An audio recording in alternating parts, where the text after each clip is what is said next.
கொஞ்சம் பேரு ஹபாயா உடுத்துட்டு இந்த ரோட்டால போக தூக்கிட்டு போறேன். எனக்கு விளங்குறல என்ன தூக்கிட்டு போறேன், இப்படி தூக்கிட்டு போறேன், மழையும் இல்ல தூக்கிட்டு போறேன்.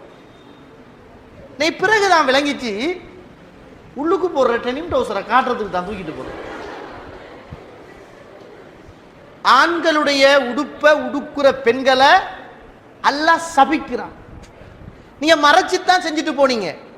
ஆனா ஷைத்தான் பார்த்தான், மறைச்சு என்ன செய்ய உனக்கு, நீ வெளிப்படுத்தினா தான் பாவி ஆகுவா என்று இப்ப எல்லாரும் பஸ்ல ஏறக்க தூக்குதுகள், இறங்கக்குள்ள தூக்குது, கிளாஸுக்கு போக தூக்குது, இப்படி புக்கோட சேர்த்து இப்படி அபாயாவை தூக்கி வச்சுக்கிட்டு தான் நிக்கிற பிள்ளை இப்படிதான் நிக்கிறாங்க.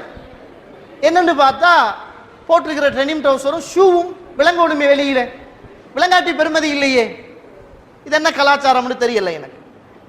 உள்ளுக்கு போட்டிருக்கிற கலர் உடுப்புகளை எல்லாம் மிக கேவலமாக மற்றவர்கள் பார்க்கிற சிந்தனைகள் இந்த சமூகத்தில் வருமாக இருந்தால் இந்த டெனிம் கலெக்ஷன் எல்லாம் யார் கொண்டு வந்த கலாச்சாரம்?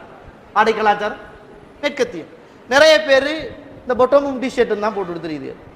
எங்கட பிள்ளைகள் தான் அப்படியேனா பிள்ளையாண்டு விளங்காத அளவுக்கு தான் என்ன செய்யுது இருக்குது. அல்லாஹ்வை பயந்துக்கோங்க.